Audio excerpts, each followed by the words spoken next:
Are your incoming governor and the Republican-controlled legislature about to thumb their noses at an amendment you just passed? 4 News Corner's Adam Pinsker is asking one of the top Republican leaders in Southwest Florida why, and getting reaction from Democrats and civil rights groups. Adam.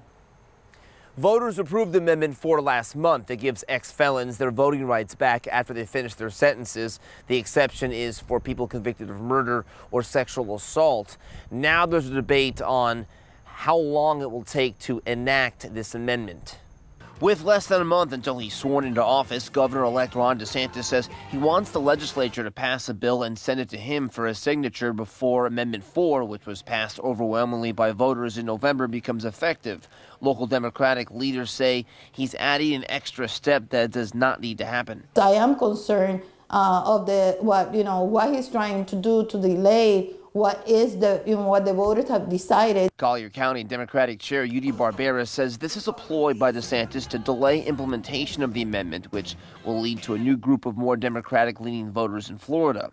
The state legislature doesn't convene until March 8th, and she worries former felons who served their sentences and want to register to vote may not be able to do so in time for upcoming municipal and special elections. We got to get them, again, ready, and we need to work with them to get them registered and then making them go to the polls. Incoming Senate Majority Leader Kathleen Passidomo, a Republican representing the Naples area, claims a bill needs to be passed determining how all the amendments approved by voters will be implemented, and she wants to do that as soon as possible.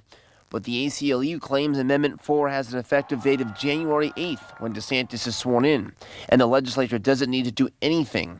In a statement, the group said, "We sent a letter to Secretary Ken Detzner on behalf of a group of civil rights and voting organizations with guidance on the steps his office should take to ensure Amendment 4 is implemented in a timely and smooth fashion."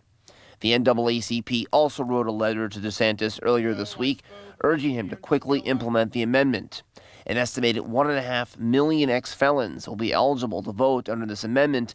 Democratic leaders say Republican politicians fear those newly empowered voters would support Democrats. This is another way of voter suppression.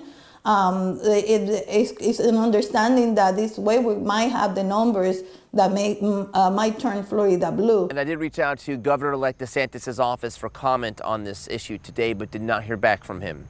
Reporting from Collier County, Adam Pinsker, Fox 4, in your corner.